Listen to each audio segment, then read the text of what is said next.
question qui va engager aujourd'hui le peuple et qui engagera les générations futures. C'est pour ça mon organisation, l'organisation que je dirige, comme la mienne, qui dans sa charte éthique demande à ce que le think tank se taise au moment des élections, donc qu'il puisse être présidentiel, législatif ou local, a dérogé à la règle sur cette question référendaire, qui est une question dans laquelle, d'autant plus, nous nous sommes beaucoup investis pour faire des propositions et trouver aux 15 points leur nature. Et nous en avons conclu que si ces 15 points sont intégrés dans notre constitution d'aujourd'hui, la constitution qui en découlera sera meilleure pour les Sénégalais et pour l'intérêt général que celle en vigueur jusqu'ici, celle de 2001. Voilà l'intérêt de notre présence dans le Présidium du Oui en France. Merci. C'est une question de principe et de cohérence par rapport à nos positions depuis quelques années. Et sur la principale question qui pose polémique aujourd'hui au Sénégal, c'est-à-dire l'application de la réduction du mandat à celui du président de la République, nous pensons que quelquefois aussi la cohérence est bonne pour un homme politique. Si vous avez souvenance, je pense que notre président Mamadou Dem avait, dès 2012, dit aux Sénégalais de faire attention et de leur faire savoir que, quelle que soit la volonté du président de la République de se l'appliquer à lui-même, il pensait que les juridictions du pays ne le permettraient pas. Et nous pensons aujourd'hui que l'histoire nous a donné raison. C'est dans ce sens que nous sommes pour le oui, et par principe et par cohérence. La deuxième chose, c'est que nous pensons que le oui doit l'emporter pour le bénéfice du Sénégal et surtout pour la diaspora, pour deux raisons principales. La première, c'est que pour la première fois dans l'histoire, le peuple sénégalais nous donne l'occasion d'élire nos propres représentants démocratiquement. Et la deuxième, nous pensons que le oui doit l'emporter au niveau de la diaspora parce que la diaspora est la frange la plus bruyante du régime de Macky Sall depuis 2012. Il suffit pour cela de regarder les plateaux de télé, de lire les sites web pour s'en apercevoir. Nous pensons que c'est bien d'être brillant dans les débats télévisés et sur les sites web, mais il est plus important encore d'être brillant sur le terrain parce que c'est le terrain qui légitime tout pouvoir. Donc c'est pour cela que nous appelons le peuple sénégalais à voter oui pour le référendum du 20 mars. Je vous remercie, camarades. C'est un magazine qui a été lancé par le journal Le Soleil, qui est spécialement dédié, en tout cas exclusivement dédié à la diaspora, qui a démarré depuis un peu plus d'un mois. Je pense que certains l'ont déjà vu. Alors ma question va porter, j'ai trois questions, mais je vais en poser une première d'abord pour commencer. Au-delà du 8e point qui concerne, sur la révision constitutionnelle, du 8e point qui concerne les Sénégalais de la diaspora et par rapport à ces députés à eux dédiés, comme le dit le texte, qui semble, ce 8e point semble être un slogan, en tout cas pour faire voter les gens de la diaspora. Quels sont, selon vous, les autres points qui impactent directement, j'insiste sur ce terme-là, qui impactent directement sur la vie des Sénégalais de la diaspora, des Sénégalais de l'extérieur? Merci. Très bien. Nous répondons au fur et à mesure où nous regroupons les questions. Je pense qu'il vaut mieux de répondre. Voilà. Si les amis sont d'accord, je vais répondre sur le premier point des Sénégalais de l'extérieur et ensuite, sur les autres impacts, je proposerai quelqu'un d'autre répondre. Alors, donc sur la proposition qui consiste à faire représenter à l'Assemblée nationale les Sénégalais de l'extérieur par des députés qui leur sont dédiés, notre ami Dia en a fait allusion tout à l'heure, c'est une évolution incontestable et indéniable. D'abord, nous sommes plusieurs millions de Sénégalais qui sont à l'étranger. D'abord citoyens. Et notre apport au développement économique et social de notre pays est relevé par tout un chacun. Et nous le faisons par devoir. C'est vrai que jusqu'ici, les députés du Sénégal élu sur la liste nationale représente tout le peuple sénégalais. Mais il est aussi légitime que les Sénégalais de l'extérieur, comme ceux qui sont dans les départements de notre pays, que nous ayons des élus que nous choisissons. Comme vous le savez, le code électoral du Sénégal fait que nous avons une combinaison à la fois d'un scrutin départemental majoritaire à un tour, où nous avons 80 députés élus et nous avons 70 députés élus sur la base d'une liste proportionnelle proposée par les partis ou les coalitions de partis.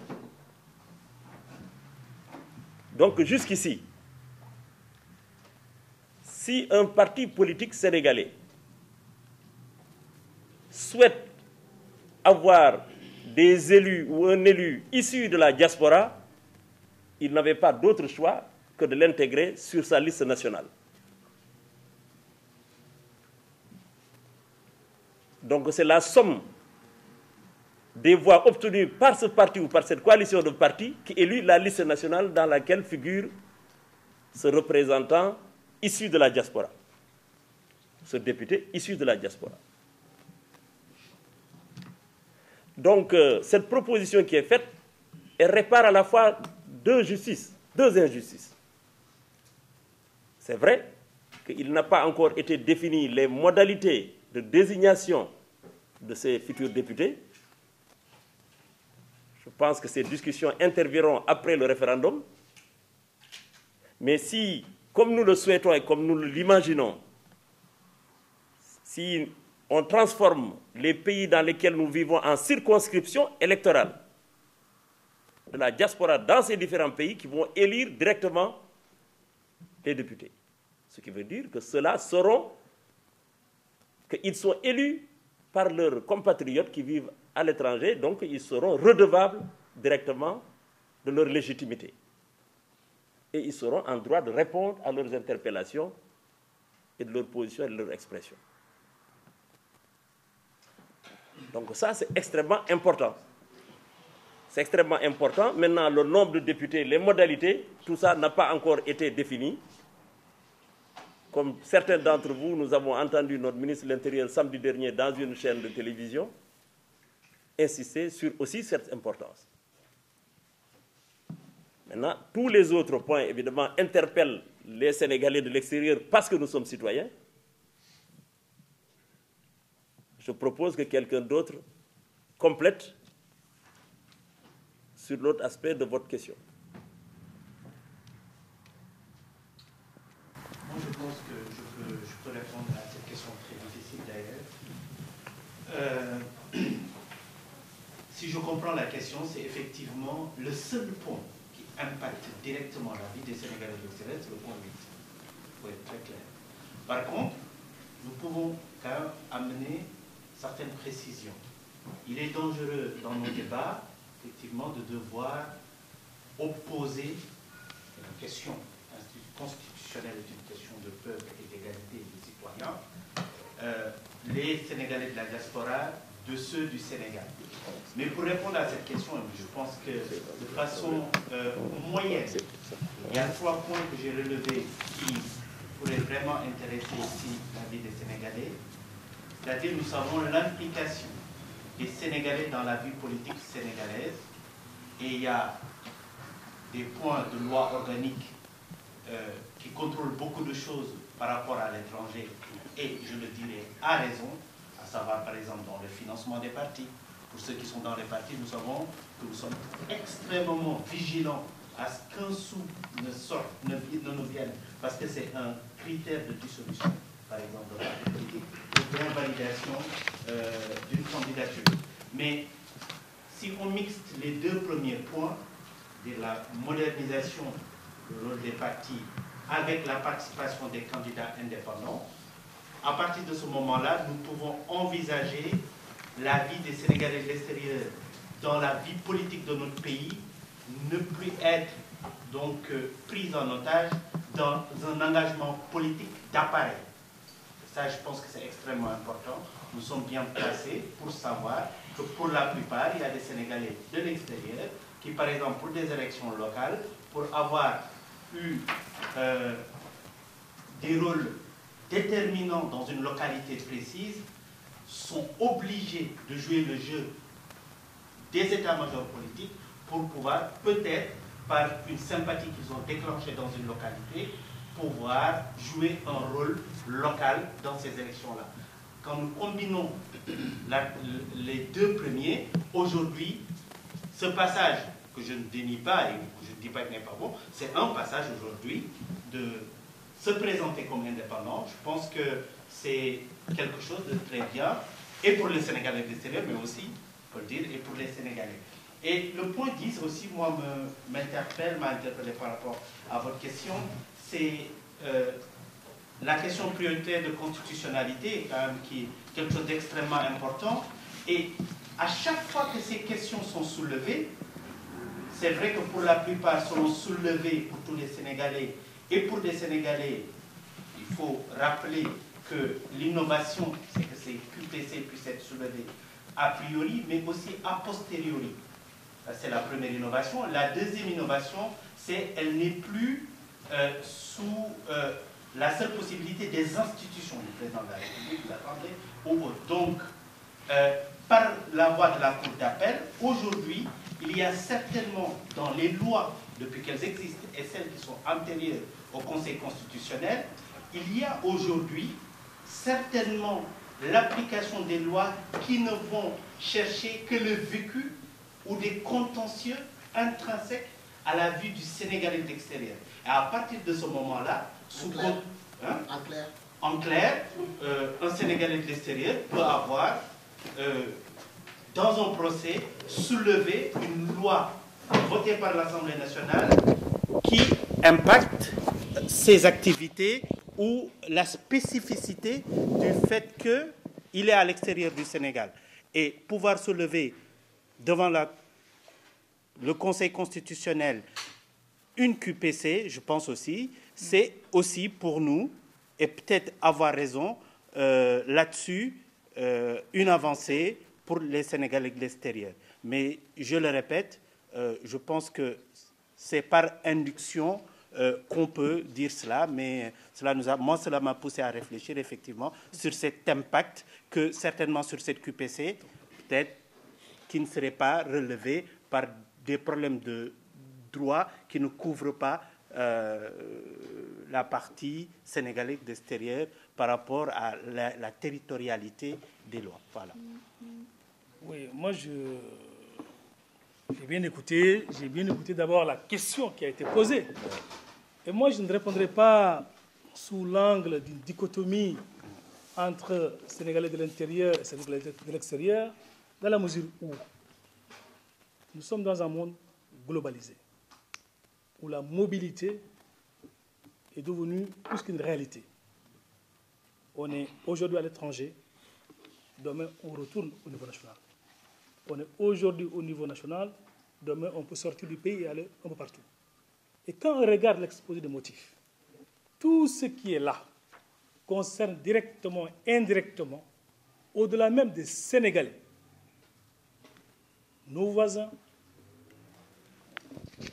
africains, les étrangers même qui vivent au Sénégal, à plus forte raison les Sénégalais qui vivent à l'étranger. Parce que quel est l'objectif visé par cette réforme?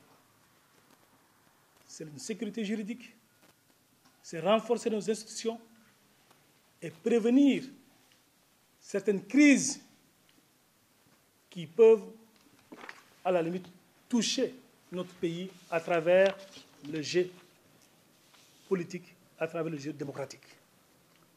Quand on parle d'intangibilité de certaines dispositions de la Constitution, et nous qui avons vécu le 23 juin, parce qu'on a voulu tripatouiller la Constitution, et qu'avec cette réforme, on ne peut plus toucher ni au mandat, on ne peut plus faire 2 mandats successifs, consécutifs plus de 2 mandats consécutifs, on ne peut plus toucher à la forme républicaine de l'État, on ne peut plus non plus aller au-delà de 5 ans en termes de mandat.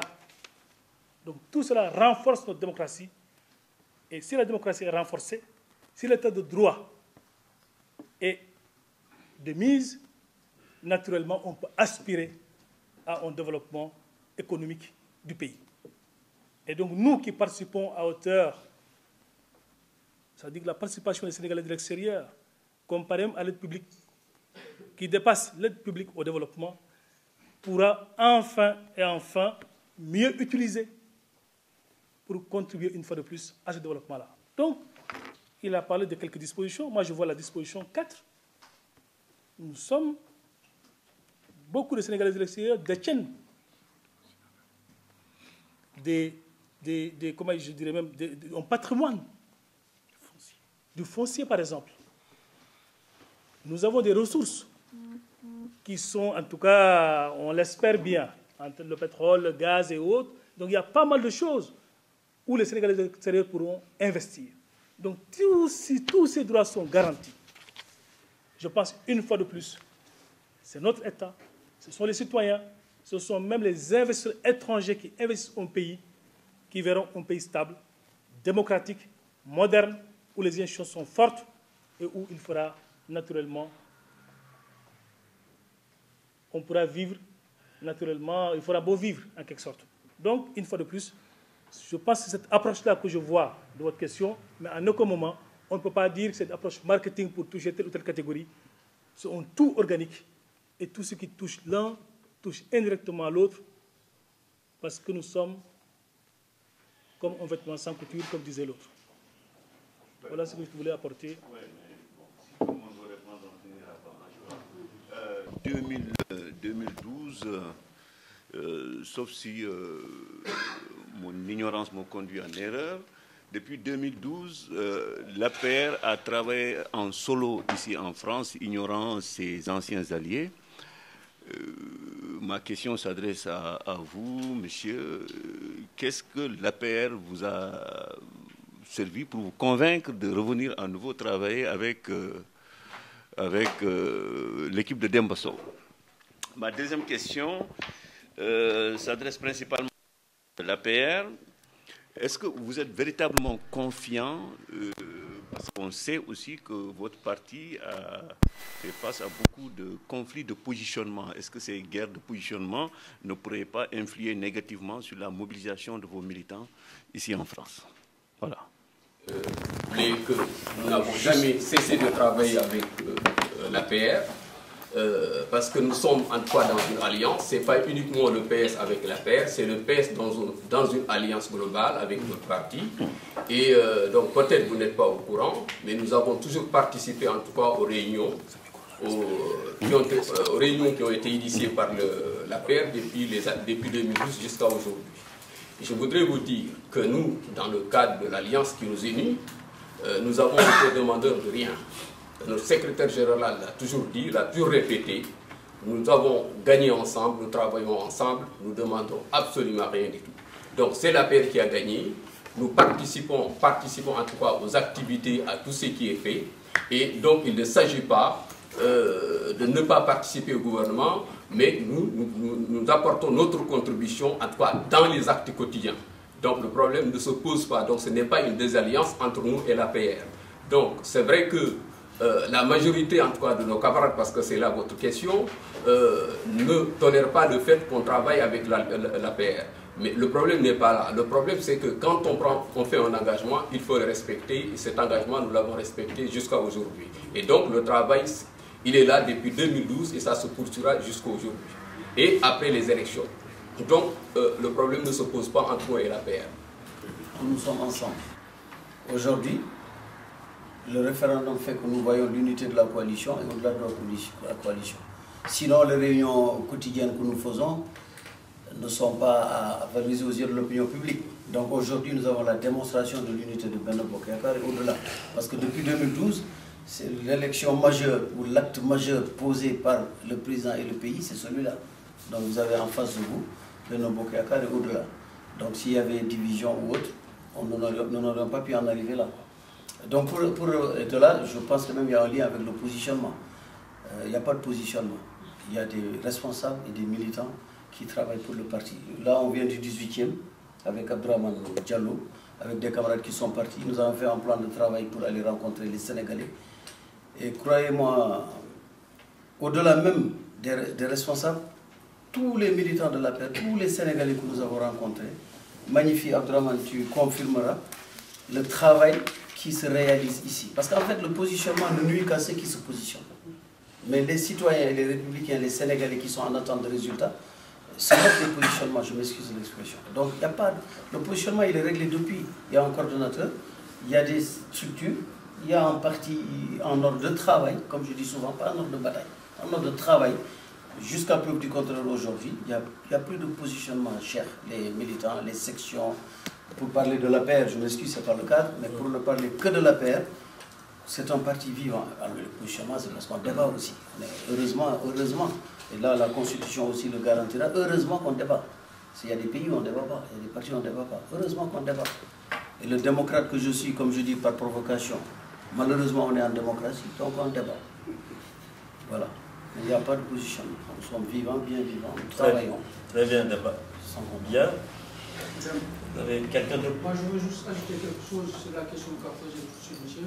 Oui, je veux dire qu'en tant que Sénégalais, parce qu'il a posé la question à savoir, est-ce qu'en dehors de la question 8, il y a quelque chose qui nous apporte du bien à nous, Sénégalais de l'extérieur? Je pense que dès lors qu'on est Sénégalais, et nous le sommes autant que tout le monde, nous sommes juste des Sénégalais. Le reste, c'est autre chose.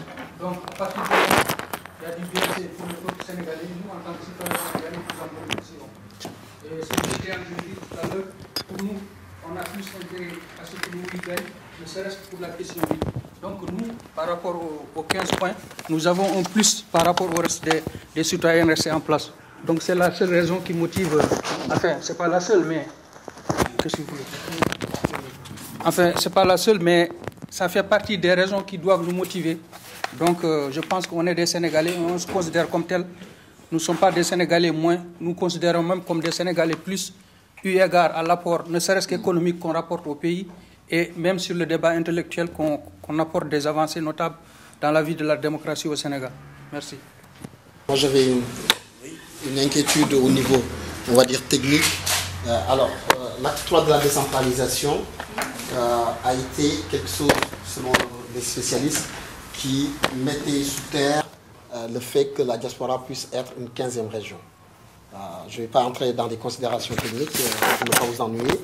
Et par rapport à ce huitième point, qui veut, en tout cas, qui veut nous donner, nous, personnes de la diaspora, nous, Sénégalais de l'extérieur, des députés à nous dédier. Alors, quelles vont être les différentes dispositions de cette mise en place de ces députés, et dans un premier temps? Et puis, est-ce que la diaspora va devenir une circonscription? Alors, voilà mes inquiétudes. Circonscription, et après, des députés, combien vous allez, si j'imagine que certains d'entre vous n'ont pas de réponse ou bien une idée, est-ce que vous, en tant que ce présidium du oui, vous allez être sollicité pour dire au président de la République, aux gens qui gouvernent, nous souhaitons avoir 5 députés, nous souhaitons avoir 10 députés et autres. Mais dans ma première inquiétude concerne, sur le plan vraiment technique, cette circonscription, ça va l'être ou pas, la diaspora? Et quelles seraient les formes, les contours de cette circonscription? Alors. Monsieur le ministre Abdoulaye Mbodj, vous pouvez répondre? Sinon, je pourrais dire un mot. Voilà, je pourrais dire un mot et les amis compléteront. C'est vrai que, eu égard à l'importance de la diaspora, dans le programme du candidat Macky Sall dès le premier tour, a indiqué que la diaspora, en tant que telle, sera considérée comme la 15e région du Sénégal. On se comprend bien que nous sommes à l'étranger, qu'il est hors de question d'imaginer la nomination de préfet ou de gouverneur ou de sous-préfet dans des pays étrangers. Notre compréhension, c'est que l'importance de la diaspora doit être prise en compte dans tout ce qui se fait pour les 14 autres régions du pays. À travers donc les représentations diplomatiques qui ont été renforcées, à travers des projets de mise en place du Haut Conseil des Sénégalais de l'extérieur, du renforcement des capacités de la délégation des Sénégalais de la direction des Sénégalais de l'extérieur. Et là aussi, c'est une nouvelle étape, la désignation, la représentation de la diaspora à l'Assemblée nationale par des députés qui leur seront dédiés. Je l'ai dit tout à l'heure dans mon propos, il est vrai qu'à aujourd'hui, le principe est posé dans la réforme proposée. Mais les modalités d'application de la faisabilité de cette proposition, comme tous les autres d'ailleurs, en dehors du problème du mandat et de sa durée, tous les autres points, ce que nous comprenons, feront l'objet de discussions et de lois complémentaires et de règlements complémentaires. Maintenant, si c'est des souhaits, oui, après le référendum, il est important que nos différentes organisations et la société civile se rencontrent, échangent et fassent des propositions au pouvoir public pour dire voilà ce que nous souhaitons comme mise en œuvre, comme modalité de mise en œuvre. Sans copier nos amis français, vous le savez, depuis longtemps, ils avaient déjà les sénateurs des Français de l'étranger. Et depuis la dernière législature, ils ont des députés des Français de l'étranger à travers des circonscriptions par zone géographique. C'est une formule, en tout cas, qui me paraît attendue par la diaspora, parce que c'est un moyen pour elle, cette diaspora, d'élire directement leurs représentants. Maintenant, quelle va être la décision finale de ceux qui ont le pouvoir de décider, ça reste des questions qui sont très ouvertes. Mais c'est à chacun d'entre nous, la diaspora, chacun doit pouvoir être consulté et donner son point de vue. Dans la vie moderne, il est important d'associer les gens dans des échanges de mise en œuvre de ces décisions. Sur le fait qu'il puisse y avoir, on va dire, divergence entre la mise en place de ces circonscriptions et l'acte 3 de la décentralisation, j'ai du mal, un peu fatigué. Vous n'avez pas... Monsieur Ablaïsen, tu veux dire un mot Moi, je pense que, Moussa, déjà, tu reconnais que ce sont des questions techniques que vous posez et que je pense que le moment venu, des discussions seront engagées.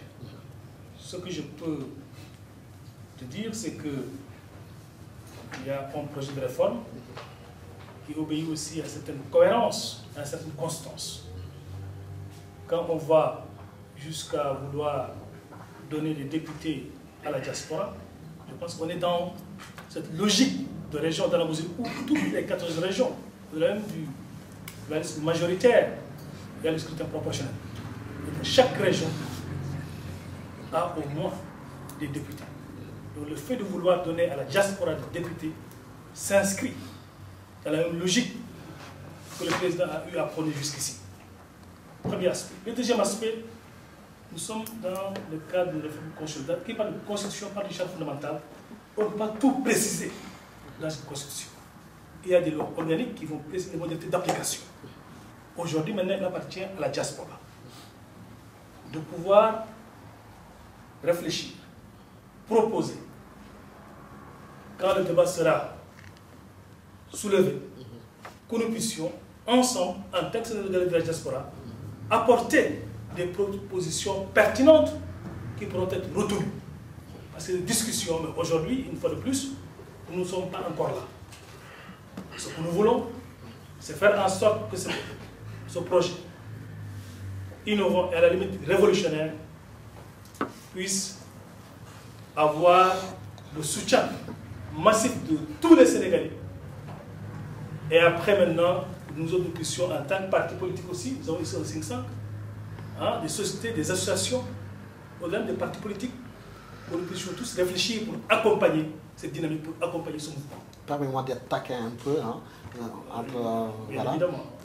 Est-ce que ce ne serait pas le rôle des gens, des personnes de ce présidium-là, d'avoir un autre discours, un autre argumentaire, d'autres argumentations, ou bien dans l'appel du vote pour le oui.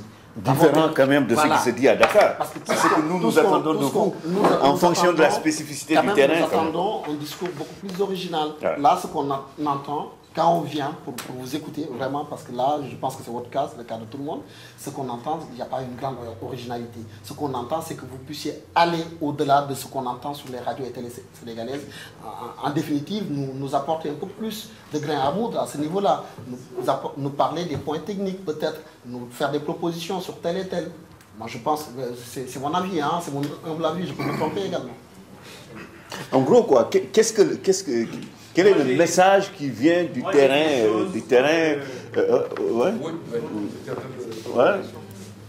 ouais, non, mais je voulais que vous nous remontiez les informations que vous prenez du terrain. Est-ce que de cette différence, voilà, en nous disant, écoutez, en France, les gens ils vont voter pour oui parce que voilà, il y a une spécificité. Et puis nous dire, moi oui, mais on peut je pense qu'il l'a dit tout à l'heure.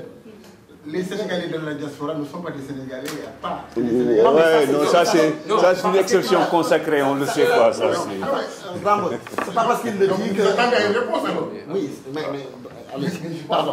Vous attendez à une réponse spécifique. Vous avez posé des questions, les gens vous répondent, n'est-ce pas, sur la base de la question que vous avez posée.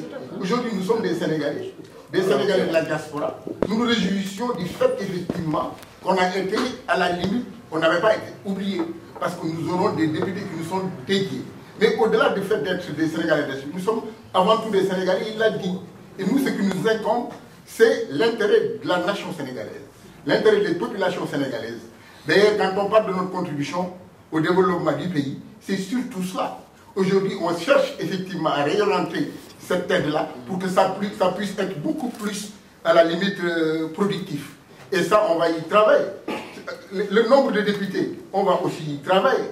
Le nombre de députés par pays, par zone, on va aussi y travailler. Ça, c'est un travail qu'on fera après. Mais aujourd'hui, ce qui nous intéresse et ce qui nous importe, c'est de dire comme tous les Sénégalais, qu'il y a des avancées, il y a une avancée démocratique et tous les Sénégalais doivent appuyer cette avancée-là. Voilà, moi je pense qu'on ne peut pas être original. On ne peut que dire ce qui est réel. On ne fera pas de la politique politicienne, on ne fera pas de l'activisme, on va être vraiment réaliste. Et réaliste, c'est reconnaître que ça, c'est vraiment des avancées et on va appuyer les Sénégalais du Sénégal, les Sénégalais de la diaspora vont appuyer pour que effectivement ces points-là puissent inscrire. Est-ce que vous avez franchement le sentiment